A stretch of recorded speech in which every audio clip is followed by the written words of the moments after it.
Hello. Okay, इससे पहले मैंने एक वीडियो बनाई थी पेरेंट्स के लिए, अभी अपलोड हो रही है। ये वीडियो सेकंड वीडियो है। ये वीडियो मैं बना रहा हूँ आप बच्चों के लिए।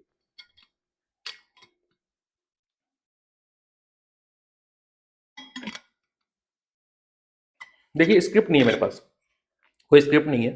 एक थॉट प्रोसेस मेरे दिमाग में चल रहा है जो मैं आपसे बात करना चाहता हूँ। वीडियो में दो तरह के बच्चे हैं। तो यार, सबसे पहले मैं ना 11 से 12th मूविंग वाले बच्चों को बना देता हूँ, फिर 10 से 11th वाला बनाऊंगा। अभी जो 11 का सेशन कंप्लीट हुआ है, जो मेजर प्रॉब्लम बच्चों की है वो मैं पहले एड्रेस करता हूँ। जब बच्चा 10th पास होता है या 10th में से अच्छे मार्क्स आते हैं, उसको साइंस मिलती है।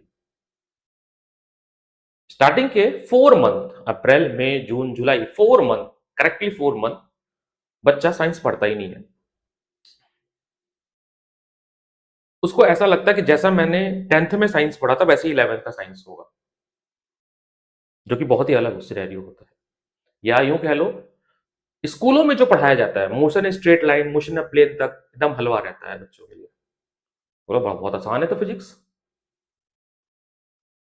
जैसे ही एनएलएम शुरू होता है, उसको महसूस होता है, तब तक 4 महीने निकल चुके होते हैं कि नाउ इट्स टाइम कि मुझे ट्यूशन पढ़नी चाहिए, मुझे कोचिंग इंस्टीट्यूट ज्वाइन करनी चाहिए। उसके पहले वो यूट्यूब से पढ़ रहा होता है।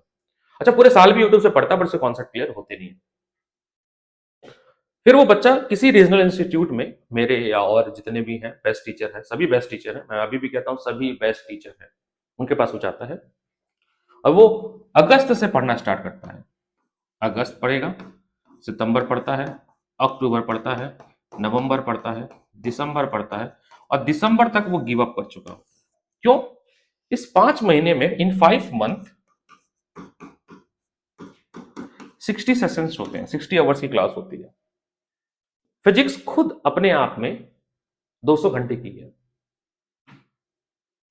मतलब एक टीचर को फिजिक्स को समझाने के लिए 150 आवर्स लगते हैं, और बच्चे को फिजिक्स समझने के लिए कम से कम 250 घंटे चाहिए होते हैं, समझने के लिए, कॉन्सेप्ट समझने के लिए, और फिर सवाल लगाना लग जाते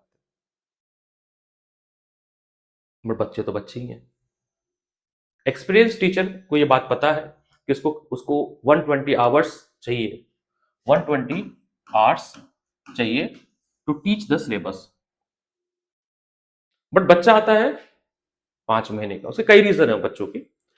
कुछ पेरेंट्स सोचते हैं कि अगर हम 5 महीने बच्चों को ज्वाइन करेंगे, एक तो फीस बच जाएगी हमारी, पहला। क्योंकि मैं ये समझ सकता हूं कि सभी बच्चों का या सभी फैमिली की फाइनेंशियल कंडीशन एक जैसी नहीं होती।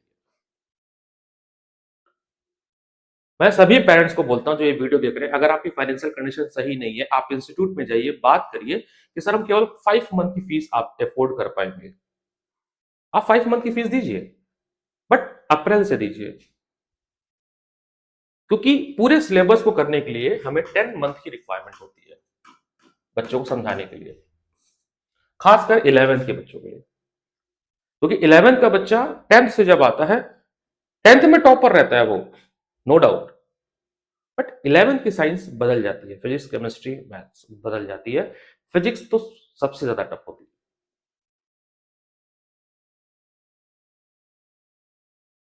तो पहला कि आप सिस्टमेटिक पढ़िए। अगर आप ऑनलाइन पढ़ रहे हैं तो ऑनलाइन पढ़िए, आप पूरे साल पढ़िए ऑनलाइन। मेक श्योर करिए आपके डाउट कौन रिजॉल्व करेगा। मेक श्योर करिए केवल ऑनलाइन आप वीडियो देख रहे हो या उसको लिख भी रहे हो, न्यूमेरिकल सॉल्व कर रहे हो, स्टैंडर्ड बुक्स लगा रहे हो, नहीं लगा रहे हो तो आपके मार्क्स नहीं आएंगे। डीपीपी नहीं कर रहे हो तो आपके मार्क्स नहीं आएंगे।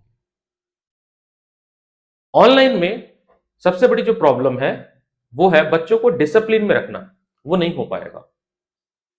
100 में से 2-4 बच्चे, 5 बच्चे होते हैं जो डिसिप्लिन में पढ़ लेते हैं, बट 95 बच्चे डिसिप्लिन में नहीं पढ़ते। ह्यूमन साइकोलॉजी कहती है ये। पढ़ाई हमेशा गुरु के संरक्षण में होती है। चाहे राजा राम हो, चाहे कोई भी दौर रहा हो, गुरुकुल का कल्चर रहा हो, बिना गुरु के शिक्षा प्राप्त नहीं हो सकती है। और ऑनलाइन गुरु में प्रॉब्लम यही है, बच्चों के अंदर मोटिवेशन भरना, कंसिस्टेंट रखना, डिसिप्लिन रखना, उनको ट्रैक करना। बहुत सारे बच्चे मेरे से ही पढ़े या कहीं और पढ़े, 11 से 12th मूव करेंगे, दे ड्रॉप करेंगे, लेकिन अपने आप से वो ये सवाल नहीं पूछेंगे कि मैंने तो 5 ही महीने सर के पास गया था और 5 महीने में मैंने एक भी टेस्ट सर को नहीं दिया, एक भी असाइनमेंट सर के नहीं किए मैंने, बट मुझे फिजिक्स नहीं समझ आई, मुझे केमिस्ट्री नहीं समझ आई, मुझे मैथ नहीं समझ आई। बच्चों, आप छोटे हो, मेरे से आधी उम्र के हो, जो काम पेरेंट्स को करना चाहिए वो मुझे करना पड़ता है। बच्चे जब आप उंगली उठाते हो ना पेरेंट टीचर्स के ऊपर, तो ये 4 उंगलियां आपके ऊपर रहती है। सबसे पहली गलती आपकी होती है। आपने क्यों नहीं टीचर से डाउट पूछा? आपने क्यों नहीं असाइनमेंट किया टीचर का? आपने क्यों नहीं होमवर्क किया टीचर का? आपने क्यों नहीं टेस्ट दिया टीचर का? नहीं दिया। मेरी नहीं बात कर रहा हूं, मैं पूरे दिल्ली की बात कर रहा हूं, मैं पूरे इंडिया की बात कर रहा हूं, सभी टीचर के बिहाफ पे मैं बोल रहा हूं आज।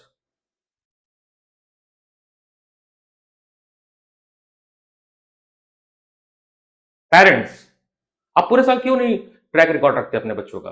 आप क्यों नहीं टीचर से इंटरेक्ट करते हैं, इंस्टीट्यूशन से क्यों नहीं इंटरेक्ट करते हैं आप क्यों नहीं पूछते कि मेरे बच्चे का प्रोग्रेस रिपोर्ट क्या है? जब आप अगस्त में आते हैं तो आप हर महीने अपने बच्चों का ट्रैक रिकॉर्ड क्यों नहीं चेक करते कि मेरा बच्चा कैसा कर रहा है? स्कूल में अच्छे मार्क्स आ जाते हैं, इसका मतलब थोड़ी ना है कि बच्चा अच्छा कर रहा है। स्कूल में मार्क्स आने के कई कारण होते हैं, चीटिंग होती है स्कूल में, पेपर आउट होता है स्कूल में। Sorry for my aggression. इस कोचिंग इंडस्ट्री में काम करता हूं, मुझे बहुत सारी बातें पता है जो आपको नहीं पता है। बहुत सारे ऐसे टीचर हैं जो पुराने हैं, जिनके स्कूल में लिंक है, वो स्कूल के टीचर से उनकी दोस्ती है और वो क्वेश्चंस निकाल के बच्चों को देते हैं। बच्चा उसको याद करता है, जाके लिख आता है और उसके मार्क्स 40, 42, 42, 45, 50 मार्क्स आ जाते हैं 70 में से। बट वही बच्चा जब जेईई नीट किसी कंपटीशन बैठता है, उसके माइनस से मार्क्स आते हैं। क्यों आते हैं? कभी पूछा नहीं अपने आप से आपने? जो बच्चा मेरा एकेडमिकली इतना अच्छा कर रहा था, जेईई में जाकर उसके 11th के सवाल ही नहीं बन रहे। भाई जेईई में 11th भी तो आता है, नीट में भी तो 11th आती है, बट 11th उनका जीरो क्यों रहता है? फिर क्यों बर्बाद रहता है उनका 11th? कभी नहीं पूछा आपने? पेरेंट्स नहीं पूछते, आके टीचर से बात नहीं करते।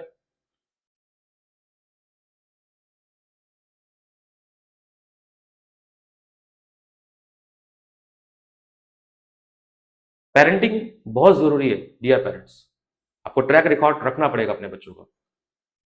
नहीं तो आप सपने जो देखते हो मेरे बच्चे का कि मेरा बेटा मेरा बेटी डॉक्टर इंजीनियर बनेगी, वो नहीं बन पाएगी। आपके सपने सपने ही रह जाएंगे। किसी इंस्टीट्यूशन में बस एडमिशन करा देना, चाहे कमर्शियल हो, चाहे XYZ बड़ा ब्रांड हो, या इंडिविजुअल टीचर हो या रीजनल टीचर हो, उससे आपके बच्चे का सिलेक्शन हो जाएगा? कभी नहीं होगा। ऐसे 10% होते हैं जो बच्चे सेल्फ डिसिप्लिन होते हैं। मेरे पास है सेल्फ डिसिप्लिन बच्चे, मैं नाम ले सकता हूँ इस सेशन के। मेरे पास आशीष है, संस्कार है, सिद्धि है, नूर है, नैनम है, सीमित है, वैभव है।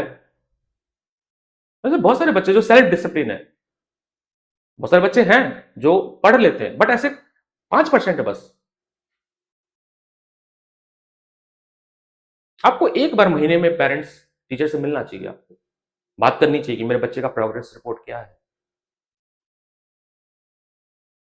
मंदिर बदलने से भगवान नहीं मिलते हैं, तपस्या करनी पड़ती है। बदलो मंदिर, अगले साल भी कुछ नहीं होगा आपका।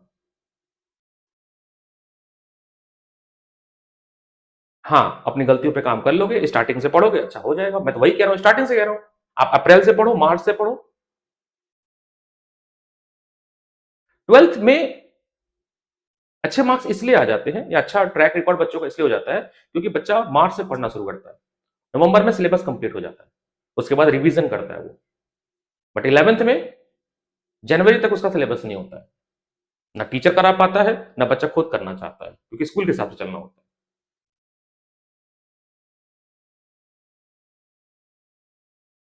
सबसे बड़ी प्रॉब्लम जो मैंने फेस की है, बच्चा एनसीईआरटी से ऊपर, या कह सकते थोड़ा थोड़ा सा भी लेवल अप करो। मेरे पास एक बुक है और भी बहुत सारी बुक है, एक ये बुक है मेरे पास, इसमें 7,000 MCQ है। मैं कहता हूं इसमें से लगा लो, बच्चा लगाना नहीं चाहता, कहता नहीं मेरे स्कूल में सर एनसीईआरटी से आता है, वो कहता फिर मैं नीट दूंगा, मैं नीट दूंगी।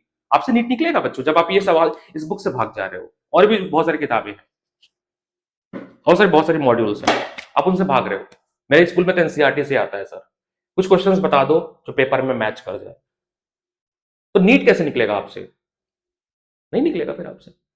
जेई भी नहीं निकलेगा आपसे, सीबीएसई में मार्क्स नहीं आएंगे आपके। 11th में होगा कोई टीचर जो आपको पेपर आउट करा के पेपर देके 11th में अच्छे मार्क्स दिला देगा स्कूल में, आप खुश हो जाओगे, बट 12th में बोर्ड में नहीं आएंगे आपके नंबर, क्योंकि आपने 11th ढंग से पढ़ी नहीं, 12th आपको समझ नहीं आएगा। 12th में आपको बेसिक नहीं क्लियर होंगे, वेक्टर नहीं क्लियर होंगे, मैकेनिक्स के कॉन्सेप्ट क्लियर नहीं होंगे, आपको काइनेमेटिक्स नहीं आ रही होगी, आपको वेव एंड ऑसिलेशन नहीं आ रहा होगा, 12th में आपको आएगा ही नहीं। फिर आप कहोगे सर आप हमको 11th भी पढ़ा दो, टीचर वो भी पेन लेके पढ़ा देगा, फिर भी आप नहीं पढ़ोगे। क्यों? क्योंकि आप वन शॉट देखोगे, आप वीडियोस देखोगे, यूट्यूब देखोगे। यूट्यूब के टीचर क्या करते हैं, आपको इजी क्वेश्चंस कराते हैं, आपको अच्छा लगता है कि अरे क्वेश्चन तो आ रहा है मेरे को, बट आप पेन तो चलाते नहीं हो। जब आप पेपर में बैठते हो, असाइनमेंट लेते हो, तो वहां पे नए क्वेश्चन आते हैं, ये तो क्वेश्चन ही नहीं आया, तुरंत आप गूगल से देखते हो, तो आपने अपनी लॉजिकल रीजनिंग, एनालिटिकल ब्रेन सब खराब कर लिया आपने।